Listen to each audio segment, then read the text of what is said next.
Now let's cover the use of the automated external defibrillator, or AED, on a child for the healthcare professional. A couple things to talk about are the different size pads you might find inside of an AED. There are adult size pads and there are infant or pediatric size pads. Pediatric size pads are designed to be used in patients who weigh less than 55 pounds or approximately 25 to 27 kilos. If they are bigger than that, you would use the adult pads. Now, one point to make. If the AED doesn't have infant pads and the patient is less than 55 pounds, you're still going to use the adult size pads.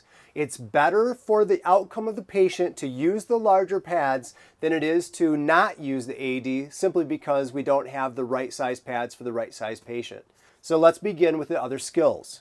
Our scene is safe, our gloves are on, my rescue mask is available, and now I'm going to call out to my patient. Patient, are you all right? Are you okay? They don't respond. Now I'm going to put a hand on the forehead and tap on the collarbone. Are you all right? Are you okay? They don't respond. Activate EMS, call 911 or call a code. If you tell a bystander to go call 911 and come back, have them bring an AED if you don't already have one. Now I'm going to go ahead and assess the child by head tilt chin lift, looking for normal breathing and checking for a carotid pulse. Remember that the carotid pulse is located between the trachea and the sternocleidomastoid muscle in that valley that lies between those two features. The patient does not have a pulse and the patient is not breathing normally. I'm going to turn the AED on. Remove clothing from person's chest. I open up the shirt. Attach pads firmly to person's chest as shown. I pull out the appropriate size pads and I attach them to their chest as shown. One goes above the right chest. The other goes mid-axillary line on their left side, just below the breast. Make sure the pads adhere well. Now, plug it in. Plug in. Analyzing rhythm. Everyone stand clear. Do not touch the patient. Shock advised. Charging. Everyone stand clear. Clear. Everyone stand clear. Push the shock button. I'm going to push the button. Shock delivered.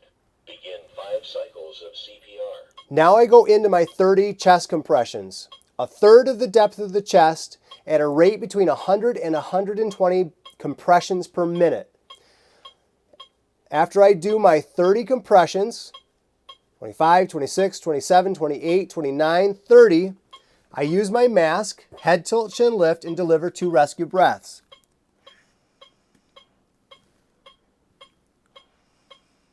I know they went in because I saw the chest rise and fall. 5, 6, 7, and 8, 9, 10, 11, 25, 26, 27, 28, 29, 30. Analyzing rhythm. Everyone stand clear. No matter where you're at, you stop what you're doing and let it analyze. Shock advised. Charging. Everyone stand clear. Everybody clear. Everyone stand clear. Push the shock button. I'm going to push the flashing button. Shock delivered. Right back into my chest compressions. And I'm going to do this 30 chest compressions for 2 rescue breaths, and I'm not going to stop until EMS arrives, until someone equally trained or higher takes over, or until this child responds and revives.